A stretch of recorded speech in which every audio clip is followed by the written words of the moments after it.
Welcome everybody to World of Tanks subscriber replays. My name is Maxwell and today's first video is from the user Damsco. That's Damsco and he's driving the T-34-3 on a standard battle on live. Orcs T-34-3 is a Tier 8 premium medium tank for the Chinese. It's the one that replaced, well, sort of replaced the Type 59 as it was realised sometime after release that the Type 59 was horrendously unfair and tremendously overpowered, which is why it's no longer for sale and only available as a gift or as a prize. So T-34-3 is filling the role of the Type 59.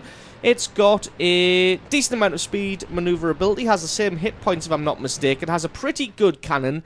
The penetration on it for a Tier 8 gun, not fantastic. I think off the top of my head it's about 170, 180. Maybe 175. Spots out a T-69 early on here. He hasn't been spotted himself. Gets a great hit on the T-69 there, but as you can see, what it lacks in penetration, it more than makes up for in alpha damage if we just take a very quick look here. Yep, it is 175 with an alpha damage of 390, so this gun packs a hell of a punch. Has been spotted now, so I assume he hasn't got Sixth Sense because there is fire coming in from that right-hand side. But he does have a nice little hill in front of him. Gets a unfortunate critical hit on that T-29. I was ready to say gets a beautiful hit on the T-29, but that one was just a critical. There is the aforementioned Type 59 there. So he's taking fire from that right-hand side, but as we saw earlier, there is a little bit of a hill in the way, so he is defended unless he's in this position. There we go, gets a lovely hit on that T-29. As you can see from the right, the Jagdtiger 88 has a shot at him, but the little hill defends him there. Not quite landing a shot. Can he land another hit on this T-29? He can indeed, takes him out, and that's his first kill now of this match. So in a very aggressive position at the moment here, but also very defensive position. As you can see, the little hill to his right-hand side protecting him from the tank destroyers in the base, and the hill to his left there defending him from these guys on the left. Has a shot at the other T-29. A little bit unfortunate that that one didn't quite land there. You can see his reticule was almost in the right direction. Going to try and find out another shot on this T-29. He backs up. Looks like he's aiming for a shot himself. He has it, but bounces. And then Damsco takes his shot, takes him out for kill number 2.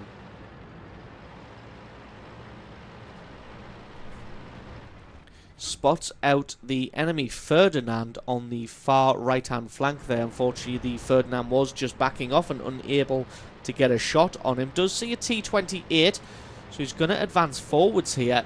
The Jagdtiger 88 already been taken out, so he doesn't have to worry about that. Has the side armor of the T-28 here. Takes his shot, and there we go. Gets a nice shot. Little bit of a low roll there for only 357 damage when the standard alpha is 390. But it was a nice shot to get through the side armor there. Damsco's decided now that he is going to transition down to the southern flank. The northern flank here you can see is all but won. The allied team pushing through with many, many more tanks than the enemy team. So Damsco has decided to transition to the south of the map, to this right-hand flank. Maybe going to go and try and help his allies over there. See, this is kind of a win-win situation for Damsco here. Either he drops back all the way and helps defend his base from the push from the enemy team, or the enemy team sees what's coming in the north and decides to turn tail and run a little bit. Weird that that shot didn't land. I expected that one to hit the ISU 152 flush in the side, but oh well. That is how it goes sometimes. Hopefully he can hit this STA-1. Got plenty of time to aim. Gets a good shot onto that there to do some damage. Again, a very low roll on the STA-1. And like I said, it's kind of a win-win situation. Because either he's going to drop back all the way to the south and successfully defend his base from the attacking enemy team, or the enemy team are going to turn tail and run back to their own base in an effort to try and defend from the attackers in the north, in which case Damsco is going to be able to catch them with the pants down from the rear and apply some hurt to them. See, the Ferdinand has advanced, taking fire from someone there. Not sure where that shot came from. But hopefully he can get around. There is a pair of Ferdinands here now, actually. So he's going to have to be careful. 3 large guns in the south here in the form of the VK-4502A and this pair of Ferdinands. Luckily for himself, the Rheinmetall and that AMXAC is keeping these guys pinned down in that location. They can't really go anywhere else apart from maybe advance up this hill here. Has a snapshot at the second Ferdinand there. Unfortunately, just missed that one as the Ferdinand was turning to look at him, was well aware of Damsko's approach. And now he's kind of got the Ferdinand's trapped between a rock and a hard place. If they retreat, they're going to get taken out by possibly that Rheinmetall and the other guys camping on the hill. But if they advance forward, they're going to have to do so into the gun of Damsko. Just taking his time up on the hill, trying to get eyes on the second Ferdinand. There he is. He is advanced all the way up there. And just needs to get eyes on the other Ferdinand. Two of these probably going to be coordinating with each other. They're not in a platoon, I don't think. Nope. But hopefully going to work together to both of these Ferdinands come over the hill at the same time. Problem these Ferdinands are going to have is Damsko is probably going to take at least one of them out. You can see being very cool under pressure there. The first Ferdinand with the health went over forwards in an effort to try and take the shot from Damsko and help his ally that didn't have as much hit points. Unfortunately for him, Damsko was smart to the ruse, held his fire, showed some great fire discipline there to take his shot at the second Ferdinand instead and to take him out with a single shot. Now he's got this Ferdinand at his mercy. He can just take his time with this one. Ferdinand doing a great job of getting his gun on target. Actually, Damsko playing a little bit dangerously, trying to go for that track shot when really he should have just concentrated more on keeping the Ferdinand in his sights. He was able to get a shot. Luckily for him, it did bounce. But that could have been disastrous just there. And as it is, he's able to take out the Ferdinand. If he just done that originally, rather than trying to be clever and going for a tracking shot, would have been able to take him out without taking the second shot. Not that it did any damage. As we can see now, there is still a VK-4502 and an STA-1 unaccounted for. The allies in the north who made that failed push have all been taken out now. I'm going to spend some time aiming at this ST-1 as this shot matters. Lands the shot, unfortunately for him, leaves him with 16 hit points. A little bit unfortunate on the alpha damage there. He hasn't been getting very much luck with his rolls in this game, but he has been playing an exceptional positional game. STA-1 still alive. His allies are telling him that the VK-4502 is almost dead. Well, that's more than one shot away from death, so I'm not sure if Damsko is going to be able to charge him down. Decides to try and flank around behind him. Hopefully the VK-4502's attention will be held by somebody else. Nope, looks like he has a shot. Didn't quite penetrate the armor with that shot, but it looks like the VK-45 is taking fire from the front, probably in the form of that M6 heavy tank. He's going to come over the top of the hill here. Going to try and get a tracking shot on him. Gets it straight through his underbelly as he realised he had enough alpha damage to take him out there, as someone else was able to land a shot on him, and now it's a case of 3 versus 3. The game is all even at the moment at 12 kills to 12. STA-1 is only on 16 hit points. KV-1S making a charge all by himself there. Really should wait for his allies, although the M6 is a considerable distance away. Damsko himself is making a slow approach up this flank as there was... Oh, there's the Rheinmetall spotted out, but there is still that Panzer Soufflé somewhere around here. There we go, he appears. The Panzer has his shot. Unfortunately, that one only able to damage the tracks of the T-34-3. Doesn't take any actual hit point damage, but at least he knows that he is in the area. There he is there. Has a snapshot on the move and gets a beautiful high roll. Definitely deserved that one after the many, many low rolls that he had scored. KV-1S has done a good job now and taken out the Rheinmetall. KV-1S being a fantastic Tier 8 medium tank that it is. If you can't guess, that is me being sarcastic. KV-1S is a Tier 6 heavy tank for the Russians, but plays like a Tier 8 medium tank. So Damsko taking the long route around. Hopefully both of these guys have switched their attention across to the KV-1S. They've both had a shot at that M6 now. Damsko's able to hit the STA-1 to take him out, and it's just this Panzer Soufflé left. It's going to be a case of just close him down. He's got nowhere near the alpha damage to be able to take Damsco out in a single shot, so really he can just charge him down, take his time. 126 hit points, takes his shot, takes his kill. That's 7 kills, 4,500 points of damage, and the victory. So playing his tank very, very well then, playing the positional game exceptionally, as I said earlier, using the flanking maneuvers in the south there in a win-win situation to come at the enemy from the rear, really working out to his benefit. So awesome replay there from Damsco. Thank you very much for sending that one in. Don't forget to stick around, because as always the score screens and another game are coming right up. Time to roll out. And our second replay is from the user Demon1975. That is Demon1975, and he's driving the Crusader SP on a standard battle on the Abbey. And yes, your eyes do not deceive you. That is indeed the Crusader SP, the Tier 7 SPG, or artillery piece for the British. So this replay is going to go a ways to letting you know that not all artillery players are scumbags and not all artillery replays are boring.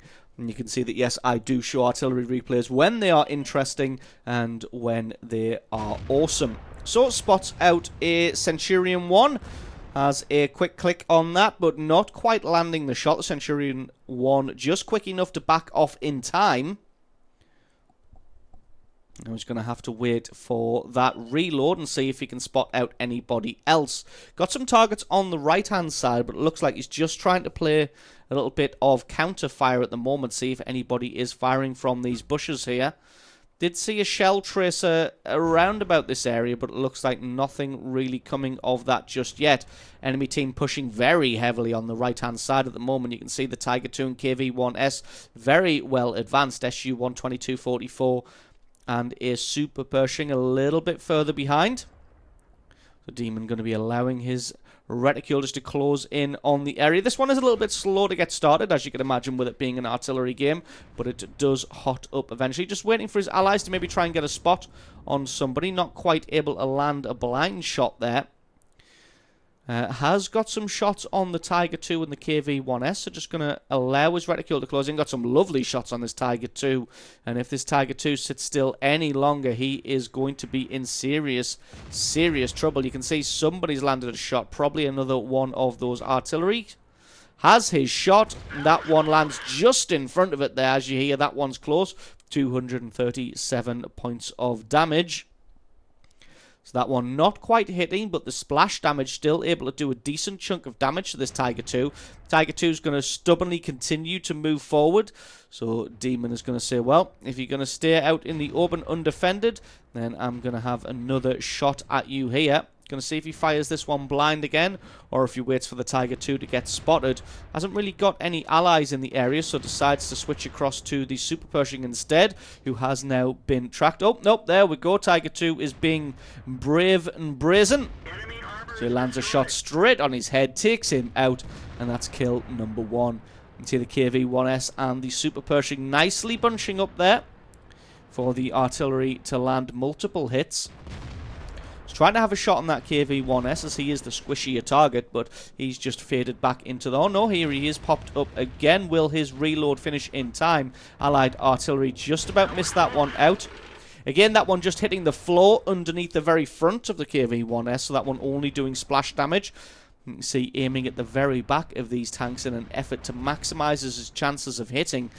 Aiming at the back, even if the shell goes a little bit astray, will still hit, and the weakest point of the armor is normally on the engine deck there, and sometimes you can generally set people on fire with a well-placed shot, or you can just destroy people with a well-placed shot. That's kill number 2. Still focusing in on this Super Pershing. Looks like the SU-122-44 has dropped all the way back to the very south of the map now, but he is way out in the open. And he's not Damsco, sorry, that's the previous replay. Demon still got a ways to go on his reload. The SU-122-44 not going to get spotted out again. T-21 is hiding in the bushes there. Not quite got a perfect angle on him. We're going to have a shot anyway. And that one lands and takes him out. And that is kill number 3. So it looks like a Lover and Super Pershing going to butt heads on that far right-hand flank. Demon's going to switch his attention to the center of the map, where there is a second Super Pershing. Looks like he hasn't quite got the angle on him there, slightly hidden by the terrain. Just thinking about having a shot, but you can see the line is a little bit red there, which means that his shot is almost certainly going to hit a piece of terrain rather than the tank. The Super Pershing is artillery safe at the moment. You can see the Lurva pushing down on the Super Pershing on that right-hand side. This game all even at 8 kills to 8. So Demon decides to switch his attention back to this Super Pershing. One artillery shell has landed. If he can land a good hit on this Super Pershing, that'll be kill number 4. He has started to back off now, but he isn't going too far. The Lurva gets himself taken out by the enemy artillery, and Demon's going to have a good shot now. Oh, very unfortunate to not quite take him out there. Left him with only 49 hit points. If nobody takes him out here, he's going to be able to push all the way up that flank, and then the artillery is going to be in trouble. That's going to be his next target. Switches over to the far left-hand flank as their T-34-3 is dueling with a T-34. Neither of them wanting to commit to the movement, and that's understandable at the moment. The T-34 is artillery safe. Not going to be too sure about the allied T-34-3, whether he's artillery safe. Finally sees this SU-122-44 was the first target that he aimed at in the game, but you can see the aiming reticule closing in with painful speed here. And going to wait till it gets all the way in before having his shot. There we go. Can he land enough damage to take him out? He can't indeed. SU-122-44 may have advanced a little bit further or just been out of range there. Looks like the allied artillery has advanced down that right-hand flank, then taken out the Super Pershing. But it looks like he is trying to relocate in an effort to try and get a shot on this T-34s. Those two guys have just been having a Mexican standoff all this time. You can see T-34-3 and the T-34 both just stubbornly refusing to make a move.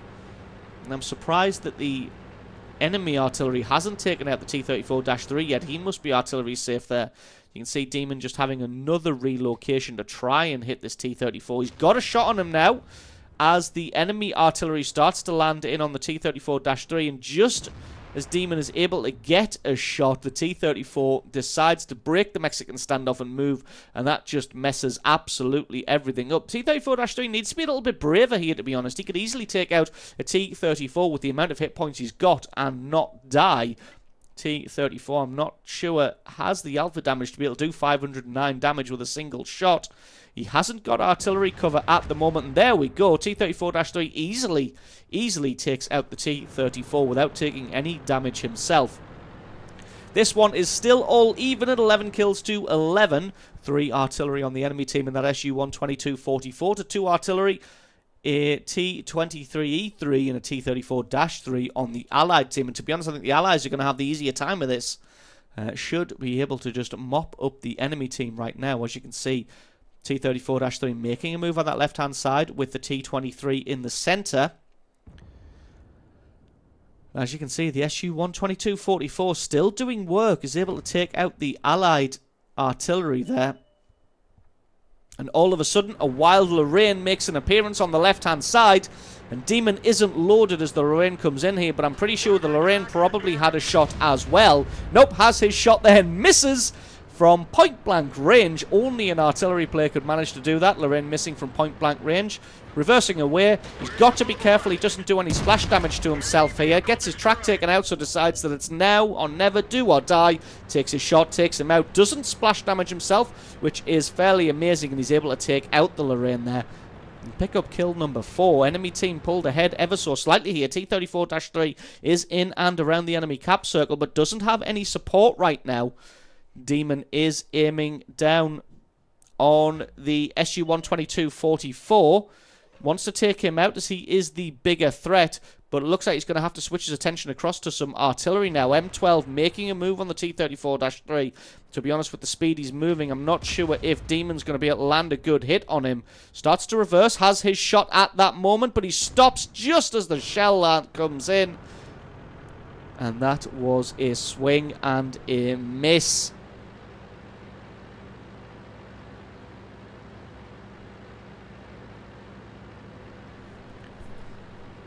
So now Demon is left all alone versus an SU-122-44 and a pair of M12s. Surprisingly, the pair of M12s aren't in platoon together. And Demon deciding to make a run for it. See, the top speed of this thing in forward gear is only about 15 or 16 kilometers an hour, which is really, really strange, as I'm pretty sure it goes faster in reverse. Heads out of his own base. Starts to head down this left-hand flank.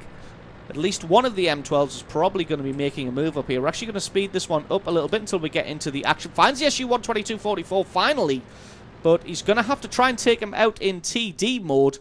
SU-122 had his shot and missed. Demon has his shot and also misses, and it's time to run the hell away. And there we go. Look at that in reverse gear. He's already up to almost 40 kilometers an hour. So decides to run away in reverse. I have no idea why the British designed an SPG that goes 3 times faster in reverse than it does in forward gear. A little bit strange on that one. As you can see, just dropping back as much as he can to allow himself time to reload. I'm going to take cover here and pre-aim at the location that the SU-122-44 is going to come around the corner at. SU-122-44 probably very confident at the moment, as there's only Demon left. There we go. He stayed hidden very till he was almost on top of him there. The camo of the SU-122-44 proving very, very strong. As you can see, his aiming skills not proving very, very strong. Demon's able to take him out with a well-placed shot. At least one of these M12s is going for a base capture. Possibly 2 of them. Nope, just one of them. The first M12 makes his appearance. Demon has his shot first, takes him out, and that was a very, very good shot there to secure kill number 6. Now he's going to have to come in on the base cap. He's still got a minute. The enemy M12 knows exactly where he is, so he's just hanging around this location in case the other M12 comes and tries to charge him down. But I think the enemy M12 thinks better of it. It was 3 versus 1 a second ago, and now it is 1 versus 1. And the enemy M12 doesn't want to throw away the awesome 3-kill game that he's had so far. He's going to try and just cap this one out. You can see Demon just heading in full reverse at quite a velocity there, almost 45 kilometers an hour in reverse here. He's going to head around and try and get some eyes on the cap circle. And there we go, spots out the enemy M12. Got to play it carefully here, as both of them are facing side on, but it looks like the enemy M12 doesn't have 6th sense and has no idea that he's been spotted here. Unfortunately, has just faded back into the fog of war. Beautiful shot! I have no idea how that didn't kill the enemy M12, though. Landed what looked like a flush shot, but that must have just been splash damage. Left him with how many? 5 hit points. Very, very unfortunate not to take him out there. 345 points of splash damage, and the enemy M12 makes a run for it out of the base. Looks like he's going to try and get to the lower ground, which is going to force Demon to head over to his location. And as he crests over the hill, possibly the M12 might be able to take him out with a nicely placed shot. Sticking in forward gear here. So he is fairly slow. There's only 1 minute and 30 seconds left on the clock, so these two guys are going to have to put the handbags away and start going at this one. Demon looking like he's going to threaten to come over the top, but the M12 just turning to make a look at him. He's focusing quite a lot on the ramp there. Looks like he might want to come up and have some, but he's decided against it here. He's got all of his side armor facing towards Demon. I'm not really sure he understands what's going on here. He's facing at the ramp, but I don't think he realizes that Demon could just come at him from the side. Decides to switch it up and reverse into him for the ramp for the kill. And what an awesome, awesome way to end a one-on-one duel. Who needs a gun to take out the enemy artillery? Certainly not Demon 1975. Coming in for the reverse ram to pick up the final 5 points of damage on that M12. The final kill and securing victory from what looked like defeat for his team. So awesome, awesome replay there from Demon 1975 in his Crusader SP. Thank you very much for sending that one in. Don't forget, guys, if you've got yourself a great replay, then please send that in to replay@screenreality.com. Link for that is in the description. Just send me the link to the What Replay website or the replay file itself attached to the email, and I can check that one out for you. And don't forget, guys, if you enjoyed this video, found it useful, informative, you enjoyed it, or you learned something, then please think about hitting that subscribe button, because there's a lot more World of Tanks content on this channel. I've been Maxwell, this has been World of Tanks, and I will catch you guys next time.